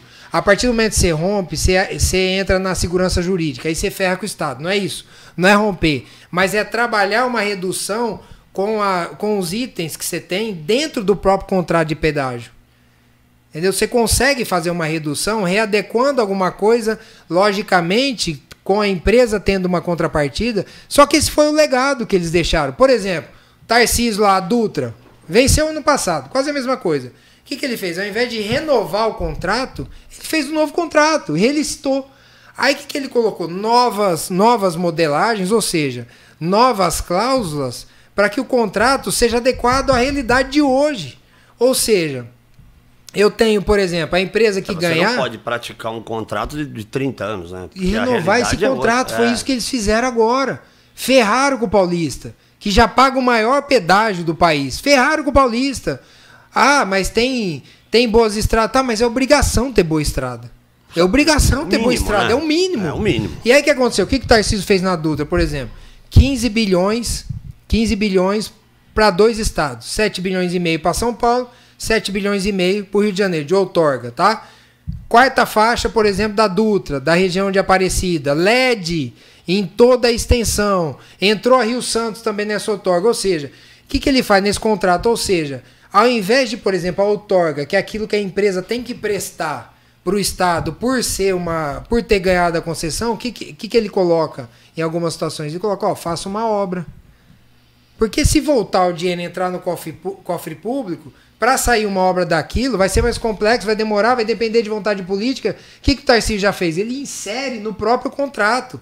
Então, se a empresa não realiza a obra, ela é punida por isso. Então, tá lá na Dutra, quarta faixa, tá lá na Dutra a questão da Rio Santos também, terceira faixa, o LED em toda a rodovia, a questão do auxílio ao turismo religioso de Aparecida, e tem mais.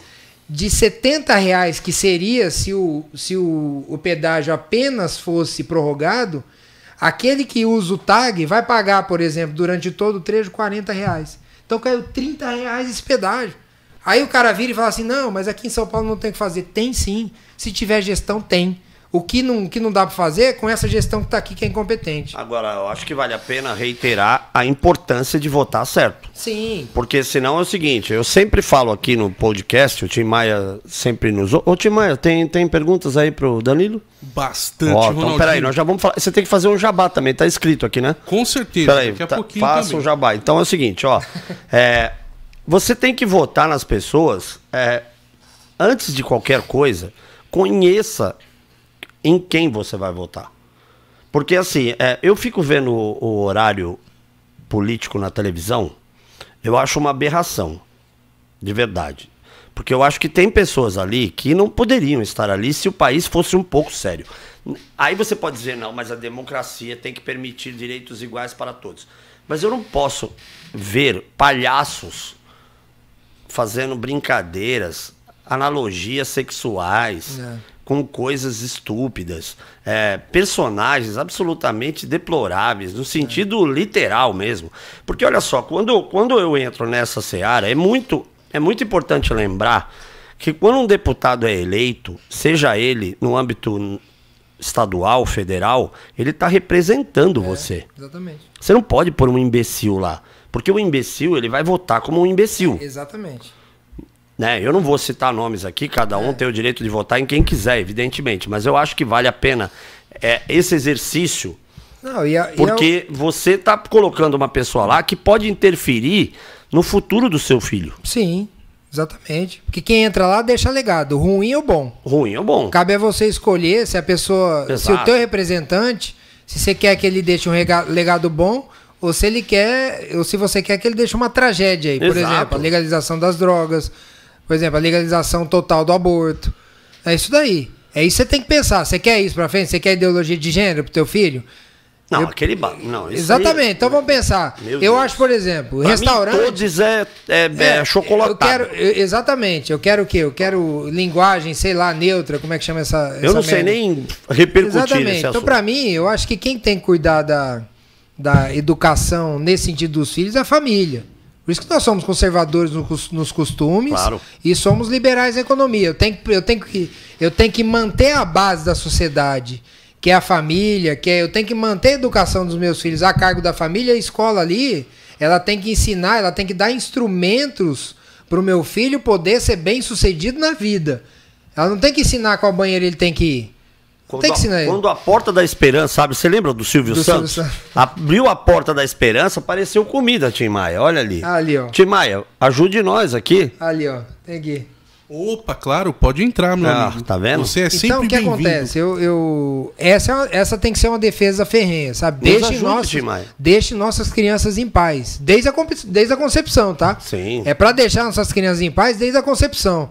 Não é pra querer matar nossas crianças no ventre materno. Lá são indefesos. São vidas indefesas no ventre materno. Exato. Tá? E nós temos que cuidar das nossas crianças. Não, é por isso que eu acho que temos que, já que estamos falando de voto, e evidentemente, por consequência, teclas, nós precisamos bater em algumas teclas que são absolutamente importantes. Sim. Não vote num imbecil, porque o imbecil, ele vai fazer piadinhas. Nós estamos num momento do país que não cabe piada, gente.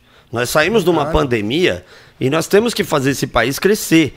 O nosso PIB, diante de todas as diversidades, ele poderia ser muito pior, mas ninguém olha o copo meio cheio, meio vazio. Exatamente. Todo mundo prefere criticar e nós sobrevivemos, graças a Deus. Sim. Então, assim, quando você apertar lá o seu voto, tenha certeza que você está votando em alguém que pode fazer uma diferença para você e para os seus pares, para os seus familiares, para os seus filhos. Exatamente. Porque, assim, esses não imbecis... jogue seu voto no lixo. Não jogue seu voto no lixo. Porque não dá porque ele mesmo vai sofrer as consequências disso. E também disso. não faça aquela imbecilidade de dizer, eu não gosto nem desse nem do outro, eu anulo. Porque é o seguinte... Exatamente. Vão escolher por você. Vão escolher por você. Tim Maia, é o seguinte, eu antes de comunicar a sua demissão, que é uma mensagem que eu acabei de receber aqui, eu preciso que você comunique aos nossos interlocutores, nossa audiência, os patrocinadores, falar do Grupo G16. Enquanto isso, eu tomo uma aguinha aqui com o Danilo e você fala o que você tem que falar. Com certeza, Ronaldinho. Boa. Sempre agradecendo o Grupo G16 que fortalece o Podpol. Permite com que o Podpol ele venha trazendo cada vez mais informação até você. Entenda, olha a importância... Entrou música, você viu?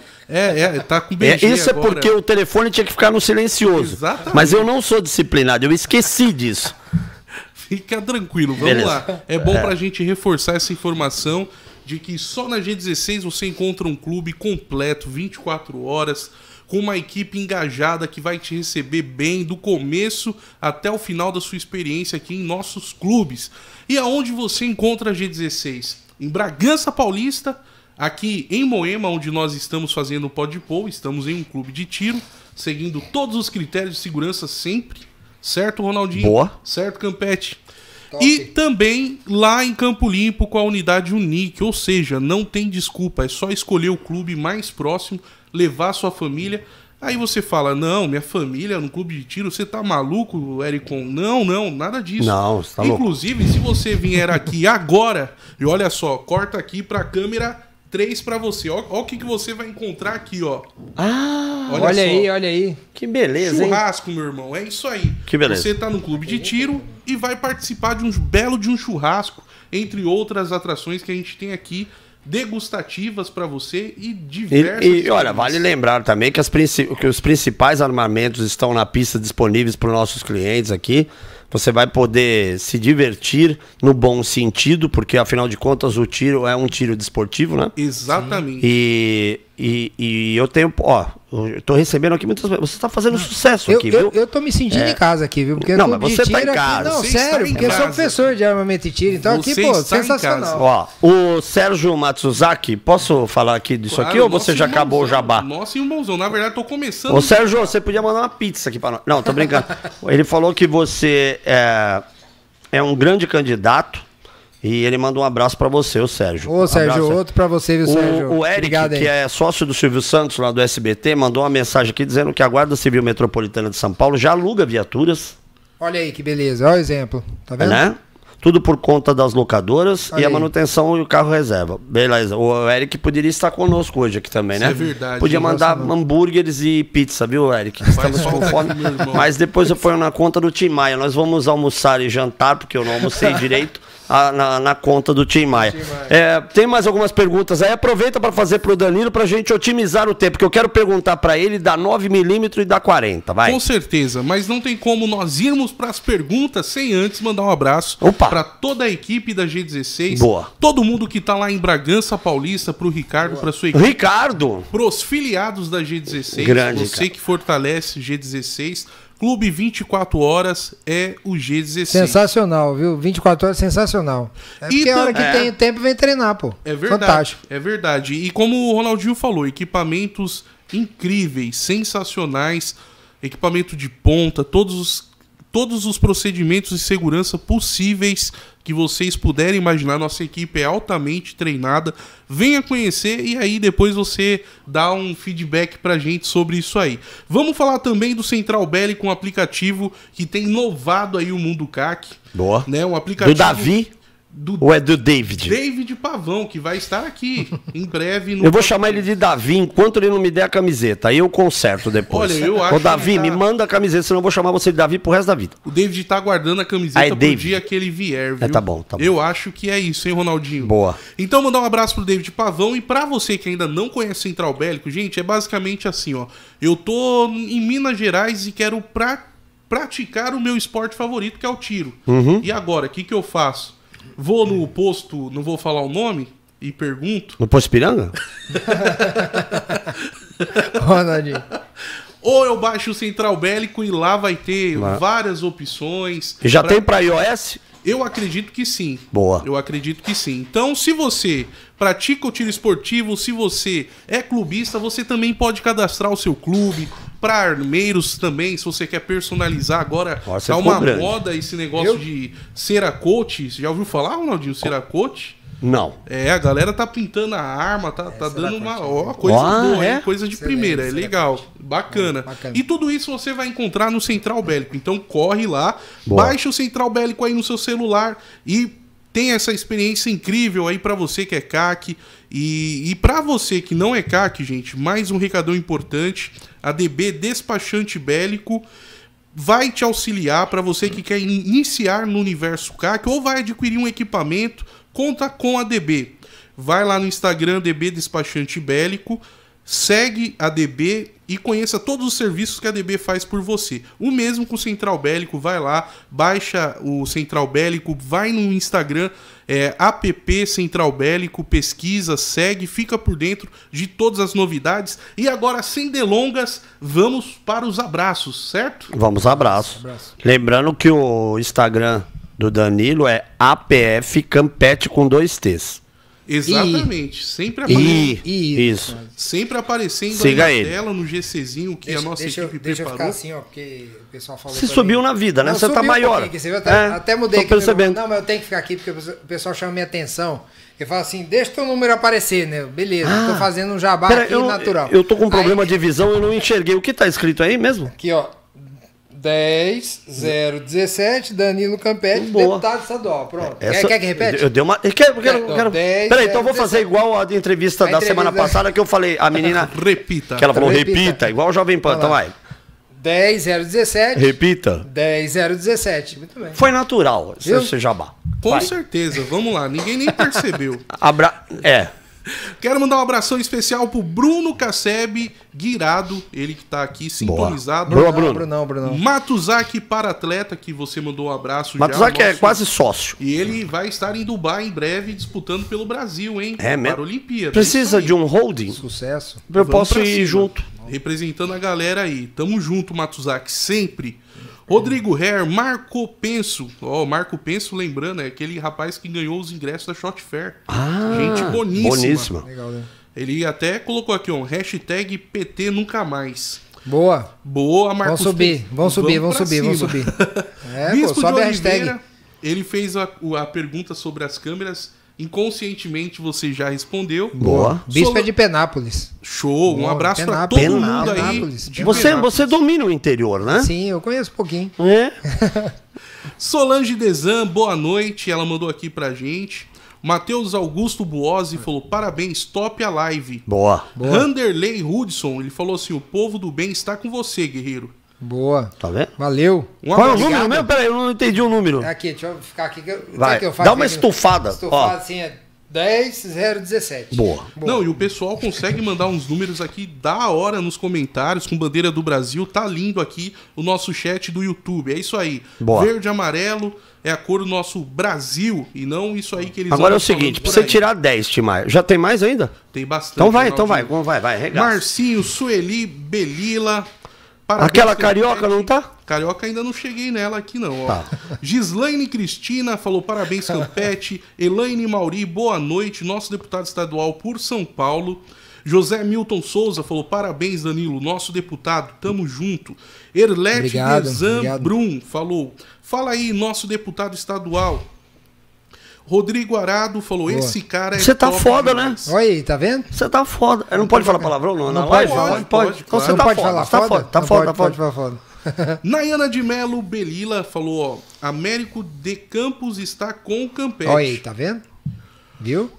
Tiago Vsec falou: Obrigado, viu? Obrigado, viu? Sou de Rio Preto, hoje moro em Badi, é isso? Badi Bacite. Isso, Aí, ó. exatamente. Badi Sou- Bacite, onde é Badi isso? Bacite, é do lado de Rio Preto. Calor, Lá de Rio Preto. calor É da aqui é porra. do mesmo jeito. É. Tô É do conhecendo mesmo o jeito. estado hoje aqui, É, mais um aqui pouquinho. é É, um um pouco tour, de geografia é um tour, pra é, gente sabe que não tudo. domina muito. Luan Américo falou: salve, salve. Eu vou até Bauru, que eu sei, é? até ali eu já fui. É um pouco mais Mais lá, pra frente. Vai pra frente um pouquinho. Felipe Alcalá. Mas é bom demais, viu? Alcalá Tem que conhecer, é falou- bom demais, bom demais. Felipe Alcalá falou assim: pra cima, irmão, vamos ajudar o Brasil. Boa. Sueli Valeu, Felipe. Belila falou: ó, Américo de Campos aguardando sua visita. Ah, eu vou lá. O dia Narigudo 17. de Guarulhos, que sou eu mesmo, tô perguntando aqui se você vai ter lá no gabinete café. Tem, pô. É? Vai ter? Vamos Não, vai estudar ter. fazer, vai, sempre tem. Pelo Sempre vai amor ter, de sempre vai ter. Deus. Tá, Vamos estudar continua fazer aí, churrasco Tim Maia. também. Fazer lá, ó. E, ó, Essa tem uma- intervenção agora, foi pera boa, aí, hein? Foi boa. silêncio no estúdio. Tem uma pergunta aqui, cara, que até eu tô... Pera Tá de aí. colete, Ai, Ronaldinho? Você calma. tá de colete? Hã? Você tá de colete? Não, você pode falar. Vai Então lá. vamos lá, ó. Falou assim, ó. Pergunta pra ele de quem ele tem medo e tem pânico. Ave Maria. Posso falar quem que tá perguntando? Não, não precisa nem falar, que eu já sei. Rastrearam, é rastrearam É ele. o que eu falo. A senhorita Vanessa Mauri Campete. Eu falo o seguinte, ó, vou dizer uma coisa pra você. Assim, pô, eu fiz um curso em 2010, lá no Rio de Janeiro. Se chama Curso de Ações Táticas, né? E é um curso pesado, naquele padrão, sabe? Curso excelente, sensacional. O Rio Eu de fiz da Janeiro, vamos SWAT, combinar, não eu é um fiz lugar para eu fiz amadores, da né? SWAT em 2005, né? E aí, esse em 2010 eu fiz no Rio de Janeiro lá. Foram 40 dias. Até um abraço para meus amigos catianos aí, pessoal top. A gente mantém contato até hoje, os policiais Aliás, eu lá, acho militares. impressionante o core do Rio de Janeiro. Exatamente. É o curso, esse é o curso que depois se transformou no CAT da Core. Que bom, o pessoal lá é fantástico, né, cara? Formidável. E aí depois a gente acabou sendo, a partir do momento que você se habilita, né? Aí São Paulo é muito próximo do Rio de Janeiro, fiz várias incursões lá no Rio de Janeiro, em várias operações e tal, nessas situações assim, né? Aí eu costumo dizer que dá medo, né? Dá medo às vezes, porque o medo te mantém vivo, não tem jeito. Você tá numa ocorrência e o medo te mantém Não, vivo. mas é óbvio. O que não pode, você tem que controlando o medo e resolver o problema, né? Você não pode ser um maluco, retardado, que você tá sob tiro, você vai sair correndo lá para. A vida não é um videogame, exatamente, né? não é. E é uma só, né? Mas eu costumo dizer que isso dá medo, né? Assim, você atuar em alguma situação, aí, situação difícil, dá medo, dá. Mas dela eu tenho pânico, aí isso é história, né? Lógico, né? Isso que ela falou, isso que ela quis dizer. Não, Eu só tenho pânico. Eu tô brincando. J. Honório ML falou: Danilo Campete é o cara, prendeu o 9 dedos. Quem será que ele tá falando? Eu não sei. Não sei quem é esse cara. Não aí. faço ideia. Então vamos lá, ó. Boa, João. Um abraço. Gislaine Cristina Cassim Alquimin Zanco falou: Votuporanga está Aí, ó. com Ó. você, O Danilo. Poranga é bom demais também. precisa conhecer também. Eu tô absolutamente ignorante no interior de São Paulo. É isso aí. Penápolis é top, são cidades top. Não, eu não conheço todos. Assim. Eu vou usar os cortes dessa edição para eu conheço Ribeirão Preto, conheço Bauru, conheço Rio Claro. Sim, essa região. Piracicaba, Campinas, aí eu tô mais pertinho, isso, né? A nossa região é 017 ali, o Noroeste Paulista. Sensacional, uma região fantástica também. Eu fiz alguns casamentos aí pelo estado de São Paulo. Eu toco em festas de casamento. Boa. Então, ó, se tiver alguma lá em São José do Rio Preto, me convida que eu vou lá. Inclusive, para quem quiser contratar essas festas. Aí, ó, já o jabá. Como é que faz o nosso jabá? Dá uma dica aí. Entra no Instagram. Você pôs o meu Instagram aí? Eu só tenho 3 seguidores. A nossa equipe aqui é engajada. Agora tem 4. Agora tem 4. É verdade. Eu tô tentando aqui. Eu já pedi 72 vezes aquele selo maldito, porque os caras, você não sabe o que eles fizeram. Apareceu aqui, ó. Agora eu vou te seguir, ó. Você segue aí. Tá aqui, ó. Tá pensando. Girando, tá pensando. Então, o negócio é o seguinte, uma curiosidade do Instagram. Outro dia fizeram um Instagram fake.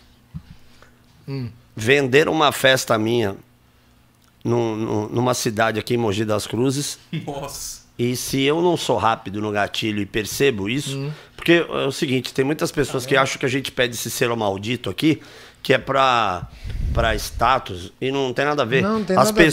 As pessoas têm que entender que a gente trabalha com o público. Isso, é só pra saber que é você pra saber mesmo, que era a gente. Mas os caras não dão. É um negócio muito louco. Você tem que fazer 600 manobras e... Enfim, se alguém tiver do Instagram nos vendo, vai pra merda. Né? Porque vocês estão de sacanagem, que não dá, né? Aí depois o alcance das suas postagens.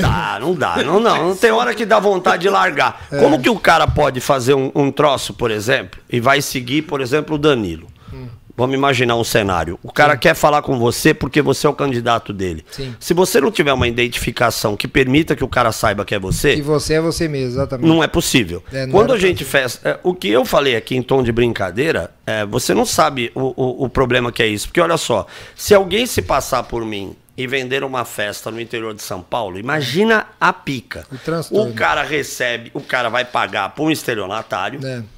Os caras vão esperar o artista, o DJ, ou sei lá quem for, fazer o negócio. Você frustra quem contratou. Imagina isso. E você tem que provar que focinho de porco na tomada. E isso hoje é um inferno. Quando não, o seu Instagram aparece vendendo fogão. Já viu essa? Sim, o cara pega o seu Instagram e faça uma liquidação lá. Magazine Luiza. Ele vai vender uma câmera. Preços surreais, né? Preços surreais. Um micro-ondas e tal. Então, por favor, Instagram, ajude os pobres que trabalham com eventos a nos verificar. Né? Eu preciso trabalhar no ministério para ser verificado. Não preciso. Não, eu consegui antes. Eu também não sei. Eu pedi lá, me deram. Acho que foi um estagiário que estava. Foi estagiário. Foi estagiário que estava. Estagiário, ajuda. Ele gostou da minha cara. Falou assim: não, vou dar o selinho para esse cara aí. Não sei, diga lá. Não, mas você merece. Olha só. Nós temos que falar do 9mm e do 40. Porque olha só, nós temos ainda 20 minutos ainda de podcast. Nesses 20 minutos aqui eu preciso dar um gás. Quero saber o seguinte, a sua experiência de instrutor de tiro, de professor, fale um pouco desse folclore, porque como estamos aqui no clube de tiro, a nossa audiência muitas vezes está relacionada a esse tipo de esporte e a galera gosta de saber esses meandros, esses detalhes, porque tem gente que defende, primeiro, eu já tive opiniões aqui diversas, eu acho que o 9mm está unânime na minha pesquisa. Mas algumas pessoas dizem que o 40 ele é melhor como impacto de parada. Não é. Tudo isso é folclore? Folclore pelo seguinte, né? Você prefere o 9? Eu uso 9. Aqui. Eu uso 9. Uso uma munição Gold. Enfim, eu acho que isso tudo vem de um período lá atrás. Vem muito folclore, né? Muita coisa lá do... Teve um evento do FBI, que aí eram vários policiais e atiraram, e o cara demorou para morrer, etc. Ele era 9mm e tal.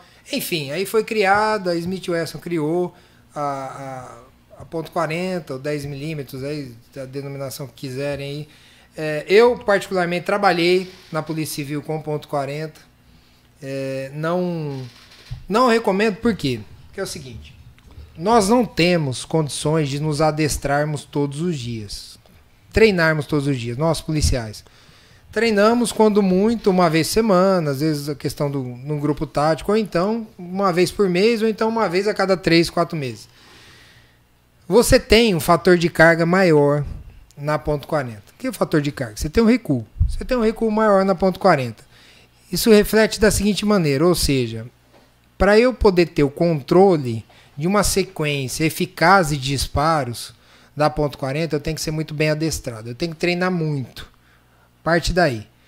O efeito lá no agressor, no alvo, não vai ser algo que compense tanto em relação a 9mm, se eu aliar a 9mm uma munição, realmente uma munição que não seja uma munição ogival, que não seja uma munição treina, tá?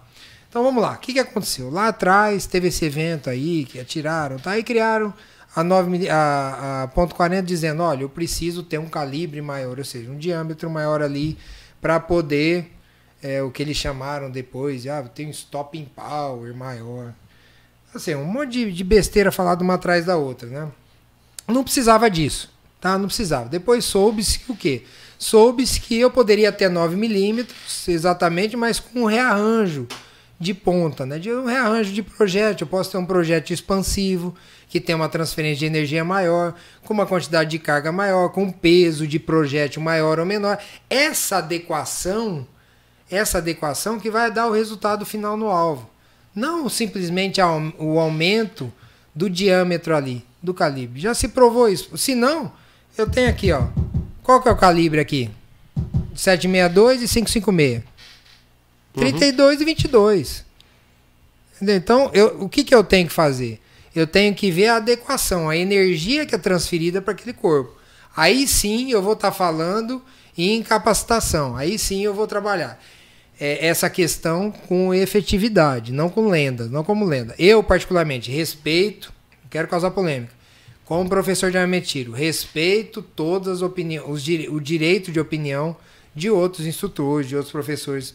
Eu prefiro 9mm, por isso que essa questão do adestramento do policial, que ele não consegue ter esse adestramento e a ponto .40 tem um fator de carga maior, ou seja, vamos falar assim, de um modo bem chulo, a arma vai dançar mais na mão do que a 9mm. Eu acho isso. Que proporciona, exatamente. E olha que eu nem sou policial, nada. Então, como atirador, como CAC, eu acho que ela samba muito. A 9mm ela proporciona um controle maior por atirador. Tá? Então já parte disso. Então não consigo treinar muito, vou me enfiar, mexer com uma ponto .40, vou ter um controle menor. Então eu acho que a 9mm supre mais. Além de ser dependendo do modelo da arma, lógico que proporciona uma maior quantidade de cartuchos.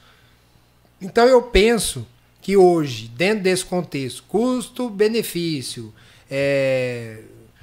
operacionalidade, eu penso que a 9mm hoje é o calibre ideal. Eu uso.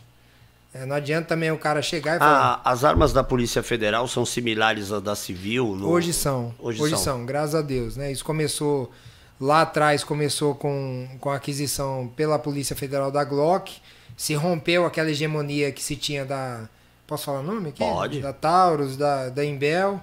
E aí se proporcionou que outras indústrias estrangeiras entrassem no mercado nacional. Hoje a Taurus, eu tenho visto que a Taurus tem evoluído bem.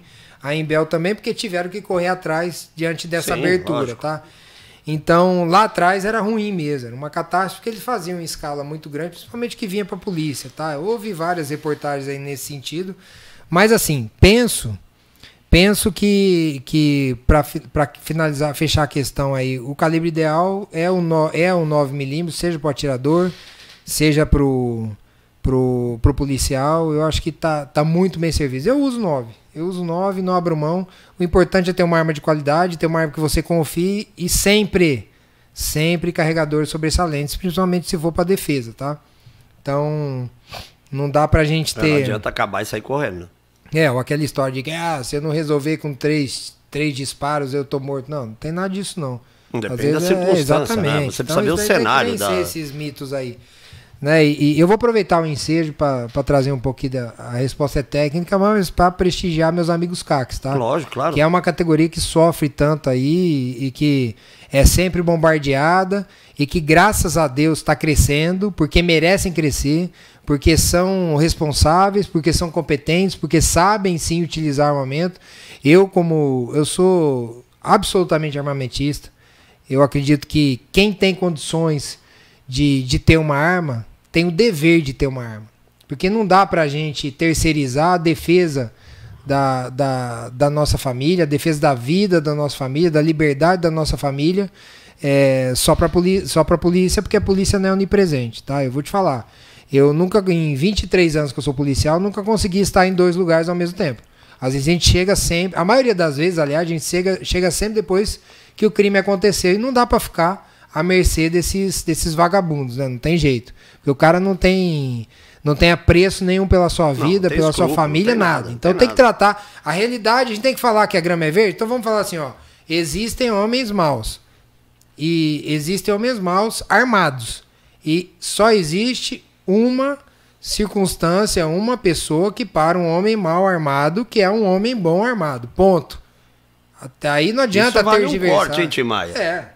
Não, bela frase essa. Não existe a possibilidade de que a arma pode causar. A arma não causa nada. A minha arma tá aqui, ó, durante o podcast inteiro, ela ficou quietinha aqui.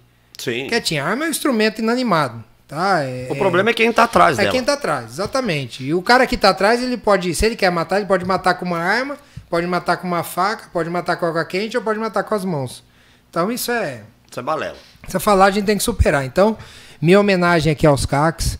Tá? E realmente, na Assembleia Legislativa, dá sim para ajudar os CACs, dá sim, a gente pode atuar na efetiva necessidade, pode estabelecer parâmetros, e eu sou um defensor ferrenho, isso é uma das minhas pautas, vou atuar sim, sempre a favor da liberdade, sempre a favor do direito de se adquirirem armas, aqueles que optarem, porque às vezes o pessoal pensa... Não, e vale lembrar que para adquirir uma arma não é a simples, gente passa por um monte de situações, de provações, de testes. Sim, avaliações técnicas, psicológicas. Porque senão a pessoa... porque exatamente. Do jeito que vendem, parece que é a impressão que vai comprar no bairro da esquina, então que vai chegar na cesta básica. Claro, não é assim. Não é assim. É simples.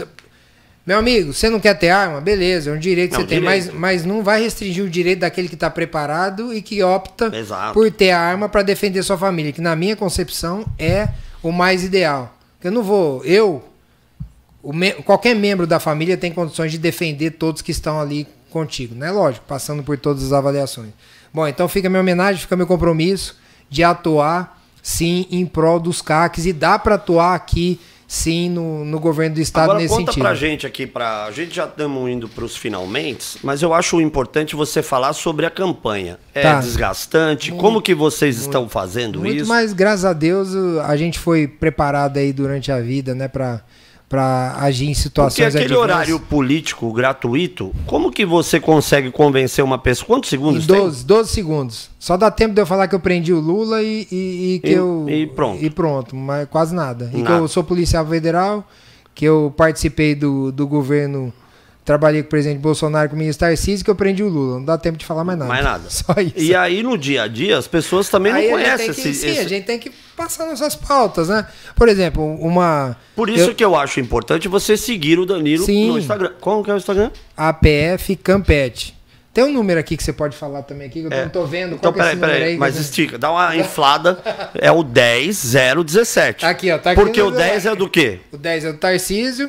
0 e o 17? 17 é o do Bolsonaro, que foi a primeira vez. E que é também o também 0 da região lá, 017 da região. Que eu vou lá fazer umas festas lá. Fazer uma festa lá. Pra você ver, por exemplo, ó, a gente tem hoje várias questões aí que estão pendentes. A questão da polícia penal também, que foi criada agora, que o Estado tem que regulamentar. Poxa, pessoal, são quase 30 mil servidores. Aliás, teve um pessoal do GIR que veio aqui. Sensacional, pessoal qualificado. Então, poxa, o pessoal que precisa, assim, de vontade política para que tenha esse decreto, para que se estabeleça da forma como eles querem. Que não adianta também você fazer um decreto com cabeças pensantes que não sabem como é atividade fim. Tem que ser do pessoal que está lá. Então tem que ir lá, pessoal, como que vocês querem que funcione a polícia de vocês? Tem que se reunir, o pessoal tem que dar sugestões e eu tenho que buscar lá, na linha de frente. Outra questão, pessoal das guardas municipais agora, que estão sendo ultrajados agora com o poder de querendo tirar o poder de polícia. Aquilo é uma bagunça. Poxa, é brincadeira. A guarda municipal, tem município que a guarda municipal atua diretamente com a PM. Então isso é um absurdo, sabe? Eu venho já acompanhando o trabalho das guardas municipais, poxa, há muito tempo. Então eles são... O trabalho na Cracolândia, a gente não cansa de falar isso aqui no Podpol, que o trabalho da Guarda Civil Metropolitana é importantíssimo. 1.500 homens aqui em São Paulo. Fantástico isso aí. O trabalho deles é sensacional. E teve nós comentamos aqui numa outra edição do Podpol que, acredite se quiser, houve uma prisão em flagrante da Guarda Civil com um cara portando drogas. Sim. Ok. Isso foi pro papel, aquela coisa toda e tal e qual. Tiraram o flagrante. Olha aí. Sabe por quê? Porque a Guarda Civil não tem poder de polícia. Aí quer dizer, o fato não existiu. Aí esquece o fato. Parece aquele... Aí o cara fala, não, essa condenação, esse flagrante, não, porque a materialidade, ela inexiste porque quem autuou não tinha poder de fiscalização. Poxa, mas olha que maluquice, mas peraí, é o rabo abanando o cachorro. Não, mas rasgaram a Constituição porque tem um flagrante facultativo, né? Qualquer um do povo pode prender em flagrante. Então peraí. Não, mas anularam. Anularam, exatamente. Então você começa aí um preciosismo jurídico que acaba ferrando com a polícia, mas acaba tem muita ferrando gente com a sociedade. aí que foi condenada que foi descondenada. Sim, tem muita gente que roubou muito que foi descondenada, né? Não é só isso daí. Condena, descondena.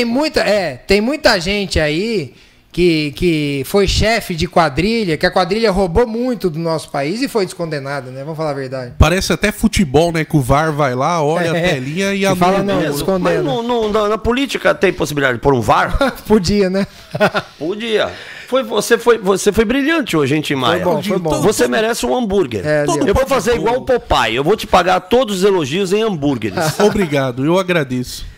Então, cara, tem muita coisa pra fazer aqui em São Paulo. São Paulo estacionou e é por isso que a gente diz lá, né? São Paulo pode mais e pode muito mais. Pode mesmo. Nós precisamos falar de política. A gente tem que entender, a sociedade tem que entender que a política repercute diretamente, não é indiretamente não. A política repercute diretamente na vida do cidadão. Se você se omitir, eu não quero saber de política, eu não vou votar. Você vai sofrer as consequências disso também. Você votou errado ou você não votou, você vai sofrer as consequências disso também. Eu acho que vale a pena também salientar uma coisa importante. Você, como um cara que pulou de um lado da mesa para o outro e hoje candidato, que é importante também que pare com essa merda de ficar brigando por política, discutindo com família. O melhor argumento de uma briga é você votar certo. Sim, acabou. Até porque, olha só, na hora ali do votar, é igual você ir ao banheiro. Você vai sozinho. Exatamente. Percebe? Tipo, ninguém vai lá avaliar o que está acontecendo. Vai lá e faz. Você vai lá e faz. Então, assim, ao invés de você ficar discutindo com seu pai, com sua namorada, ficar nessa... Porque essas discussões, a rigor, não levam a nada. Não, exatamente. Não tem essa coisa de, é isso aqui. Tem que se informar, tem que se informa. Eu acho que a maior briga é consigo. Exatamente. É você chegar e falar, calma, eu vou ver em quem eu vou votar. Forme sua convicção, mas pesquise e seja coerente. Exato. Não adianta votar. Hoje nós temos uma situação política, um contexto muito polarizado. Não existe outro lado. Terceira via vai ficar em terceiro lugar. Não existe isso. Temos ali um lado que eu reputo, que é o lado do bem, e um lado que sim é o lado do mal, porque tá trazendo tudo aquilo que é ruim. Tá trazendo sim não, mas o que eu defendo não é... Sim, mas acho perfeito essa tudo bem, se tem um cara que quer votar lá, o problema é dele, tá? Ele vai sofrer as consequências, ou tá desinformado, tá? Mas assim, vamos avaliar. O que eu quero fechar é o seguinte, não adianta você votar aqui, nesse deputado eu vou votar desse lado, no outro eu vou votar desse lado, no governador eu voto desse lado, no deputado estadual eu voto do outro lado, mas no senador eu voto desse... Não. Coerência. Mantenha a coerência. Eu vou votar desse lado, vou votar tudo desse lado. Pra mim é a única opção. Não vou nem citar o outro lado, porque o outro lado traz tudo que é de ruim e o país vai pro buraco. Vai virar uma Venezuela. Eu não vejo operação acolhida na Venezuela. Ninguém tá indo do Brasil pra Venezuela. Eu vejo no Brasil. Daqui a pouco nós vamos ter operação acolhida lá na Argentina. Na divisa com a Argentina. Porque daqui a pouco os argentinos vão ter que subir. Vai ver, lá na Venezuela não tem um cachorrinho andando na rua. O pessoal tá na miséria lá. Então você vê, na Argentina também. Aí a gente tava até esses dias, eu tava com o Tarcísio, acompanhando o Tarcísio num evento lá e o Tarcísio falando que a nossa inflação vai cair até 9,5%. Tal, e que vai estar mais baixo, isso é histórico, está mais baixo que os Estados Unidos, está mais baixo que o país da zona do euro. E aí teve uma repórter de um veículo de comunicação que fala só de economia, que fala, mas vocês falam muito que a Argentina está ruim, a inflação da Argentina está 7,5%. Tá 7,5% ao mês. Nós vamos chegar a 9,5% ao ano. Imagina, a Argentina está estourada a inflação lá. O país foi pro quiabo. A Argentina vai demorar pelo menos 50 anos para resolver, para voltar a ser o que era, em razão do erro que eles cometeram lá, elegendo o poste lá da Cristina Kirchner. Entendeu? Que até tinha um candidato que não sabia o nome do presidente, né? Que é o Alberto Fernandes. Falava, é o Macron, o Macri, sei lá. Nossa. Então, que se lembra disso aí? Então, o que acontece? O momento aqui é muito sensível. Se a gente errar, o país vai pro saco. A realidade é essa. Não tem outro caminho. A gente tem um caminho certo, o caminho que tá dando certo, e a gente tem um caminho que é só tragédia. Essa é a realidade que nós temos hoje de posse. Temos ali um cara que tá lá, tomando porrada todo dia, que é o presidente Bolsonaro. Toma porrada toda hora. E não é por ele, não. Toma por nós. Tá? Porque por ele é muito mais fácil ele pegar a aposentadoria dele, que ele não pega de deputado, que ele tem direito, mas ele não pega, ele tem só o salário de presidente, e falar, não, beleza, eu vou ficar na minha aqui. Não, vou ficar na minha como presidente aqui, vou fazer o que eles querem, vou lotear ministério, vou dar estatal para outro, deixa o pessoal roubar, eu fico quieto aqui. Ele ia ter tranquilidade, todo mundo ia estar roubando normalmente, ia ter paz. Não, ele tá fazendo, ele não deixa roubar, não rouba, não deixa roubar, tem imprensa toda ferrando ele no cangote dele toda hora, e não é só isso, é judiciário batendo, é cara enchendo o saco, dando porrada o dia inteiro. Ele tá fazendo isso não é por ele não, é por nós, porque ele é a última barreira para que o mal se instale no nosso país. Se essa merda desse socialismo se instalar aqui, nós estamos ferrados, cara. Então agora é o seguinte, como uma boa ópera, você tem que fazer o grande finale. O grande finale. Né? Então é o seguinte, a gente já... Primeiro eu queria agradecer a sua presença em nome da G16, em nome de todos nós aqui. A gente fica muito feliz de saber que teremos bons quadros na política, porque eu sou contra pessoas imbecis. Por exemplo, eu adoro humor, mas acho que a política não é um lugar para fazer piadas. Não é não. Né? Porque você interfere na família, você interfere no futuro dos seus filhos, e eu acho que a gente tem que ter um pouquinho de noção das coisas. Então é o seguinte, a pessoa que quiser agora seguir você no Instagram, porque afinal de contas, nós falamos aqui de en passant, muito rápido, do horário político, que muitas vezes é motivo de chacota, de brincadeira, mas a melhor maneira de você conhecer um candidato é ir na rede social do cara, sim, ou de repente mandar uma mensagem pro cara, porque afinal de contas, ele vai ser a extensão das suas intenções. Você vai votar em alguém, você é o representante de alguém. Você está representando os ideais daquela pessoa. Então, por favor, então vamos meter um Jovem Pan aqui. Repita, o Instagram do Danilo para todo mundo seguir o Danilo. APF Campete. Campete. Isso. Número. Ó. 10017. Exatamente. Deixa eu virar aqui de frente. Aqui. Ó, dá uma estufada. Né? Porque já a sua esposa vai ficar feliz. Vai ficar feliz. Tá lindo. Não, porque às vezes eu tiro foto, aí eu faço assim, ó. Eu tomo bronco, eu faço assim. Aí eu pego, beleza, eu ponho o joia bem na frente do número, aí não dá. Não dá. Assim, então, assim. Então. E é o seguinte, Tim Maia, da última vez eu tomei uma fumada aqui porque eu finalizei o podcast sem falar o que era pra falar. Eu esqueci de algo? De forma alguma, Ronaldinho, só mandando mais uma vez os abraços aí pra todos que estão acompanhando. Gente, são muitos os comentários. Fica aqui o abraço de todo mundo. Lembrando que no YouTube vai ficar direto aí. Se você não viu agora ao vivo, certamente você vai poder ver amanhã, depois, enfim. E seguir o nosso Danilo aqui. Exatamente. E o nosso pedido, siga aí as redes sociais do Campete, do Ronaldinho. Boa. Segue também as redes sociais do Grupo G16, do Podpol. Tá aí na tela pra você. Aonde tem as unidades do G16? Bragança Paulista. Tá o Ricardo lá. Ricardo tá lá, tá firme e forte lá em peso. Puta, ganhei um seguidor. Você que tá aí, fique com dó do pequeno narigudo que não tem cera, não tem nada. Eu vou colocar um durex no meu negócio lá pra você saber que é eu. Então, ó, segue lá pra ajudar a firma. Ó, peraí, vamos... lá em Bragança tá o Ricardo. Exatamente. Quem tá lá lá na Zona Sul? Campo Limpo. Na Zona Sul tá o Magno. Dan, hoje o Magno me ligou me convidando para um churras, eu vou lá. Exatamente. Tem comida, eu vou. Ah, sim. Eu tô nessa também. Eu tô igual o Dudu do Popeye, eu não quero nem saber. Vida de candidato é assim também. Come a hora que dá, não tem jeito. Boa. Unidade de Brasília, o Léo Sinésio está lá. Exatamente, lá no escritório. Com a nossa francesa. Abraço, Léo. Inclusive, o Danilo pensou que ele estava aqui, eu achei que tivesse. Chegou hoje, falou, quero falar com o Léo. A menina olhou pra ele e falou, quem que é esse? Léo? Quem que é? Léo da onde? Aí falou, o Léo Sinésio. Aí ele foi informado que o Léo está em Brasília. Brasília. Tá vendo? Fica o nosso abraço aí pro Léo, pra Nicole, pra todo mundo. É Nicoli. Nicoli, exatamente. É francês. E também o nosso abraço pra todo mundo do Campo Limpo, que faz da G16 esse clube diferente, especial, todo o nosso time de atendimento. Boa. Né, os nossos consultores bélicos, os nossos armeiros, o pessoal que entende aí de acessório de armas, Paulinho Abud, todo mundo. Um abração para todo mundo. E para você que é afiliado do G16, o nosso muito obrigado. Muito obrigado. Para você que assiste o Podpol, muito obrigado. Muito obrigado. E Boa. é isso, Ronaldinho. Esses são os recadãos da noite. Então é o seguinte, vamos...